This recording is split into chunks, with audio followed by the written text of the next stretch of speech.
Joining us now in Studio B is the man, the myth, the legend, Uncle B, Blaine Fowler, national champion quarterback at BYU. Welcome back to the show, Blaine. Good to be here. I keep looking at Shep, and I just keep looking at his mouth. Oh, yeah? This is the first time you've seen I me? can't get over it. It's No so, braces. It's so smooth and shiny. I can't take my eyes off of his teeth. It's killing me. All right. Now You're that welcome, Blaine. Now that you we've for got that out of the way. Oh, I'm so glad you brought Like, I'm that trying up. to focus, but I'm just like, wow, look at those teeth. They're huge. Yeah, that sounds like, thanks. That sounded just like my dad. No, The very first tweet, I sent my dad a picture. You know what he said to me? You look weird. No. That was the very first thing my dad said It looks to me. good, but at first I thought, I had a flashback to the mask, like, you know, can't make the scene if you don't have the green. I was like, I'm keep waiting for him to come up with some of those lines because I just picture him as the mask now. Now that's waiting to be memed out or gift out for sure. Side by side, Jason Shepard up close in his grill with the mask. That's going to happen. We're on it, social media in the house. Hey, Blaine, our Twitter question today I think is very intriguing because you have to think about it on so many different levels. What BYU game, one sport, one team, one game over the past year would you like a mulligan on, and why? Even with no guarantee of the outcome. Yeah, and I have two. You guys got a first and a backup. I'm gonna be with Shep on this. I want the Utah game back, but I only want 2 plays. Okay. I only want a mulligan on 2 plays, and it's because they were 2 mental error plays. It wasn't physical mistakes. They didn't get beat on these 2 plays. The opening offensive play of the game, that's a pick 6, receiver ran the wrong route. The quarterback tried to adjust the route. Then the receiver stopped. So it wasn't like Taysom Hill just made a bad throw. Bad route, bad decision to throw it anyhow. Then it's an easy pick 6, and so now you spot Utah 6 points.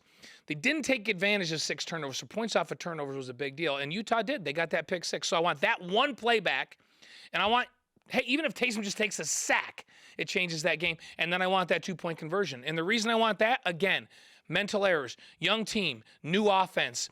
They don't have 11 guys on the field when they go out there for that 2-point conversion after the timeout because there was discussion about the play on the sideline. They decided at the last minute, and now they get out there, and they've got to wait for the 11th player to run on the field.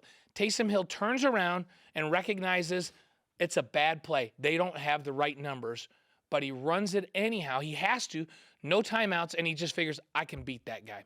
He does beat the guy he had to beat, and then another player, wrong assignment, came across the formation and brought a linebacker across the formation, didn't do his assignment, and that guy makes the tackle. You know what's funny about that?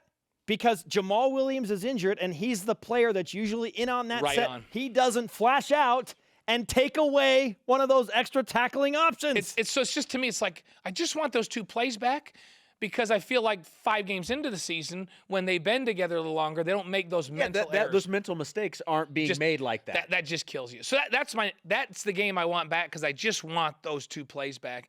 But the other game I want, I don't know, the most sour game in my mind from last year was the BYU St. Mary's game in the tournament.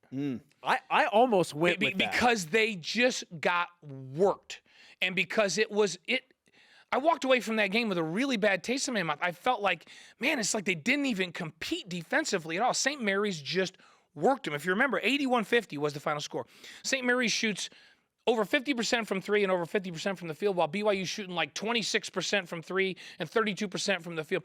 It just, to me, it was such a bad loss, and the team and we all left with such a bad vibe that I think it launched BYU into the NIT with a really, really negative feeling, and they lost in the NIT because of it. So I felt like the carryover from playing poorly in that game affected them in the tournament. So even if BYU loses that game to St. Mary's again, if they just compete and play better. That's my feeling. It's like, I don't know if they're going to win that game because I thought St. Mary's was fantastic last year.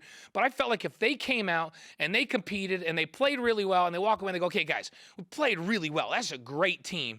And they just out-executed. And we had a chance down the stretch and we played better defense. Now let's go and win some games in the tournament. I feel like that game was so bad that the carryover from that game cost them in the tournament against UT Arlington.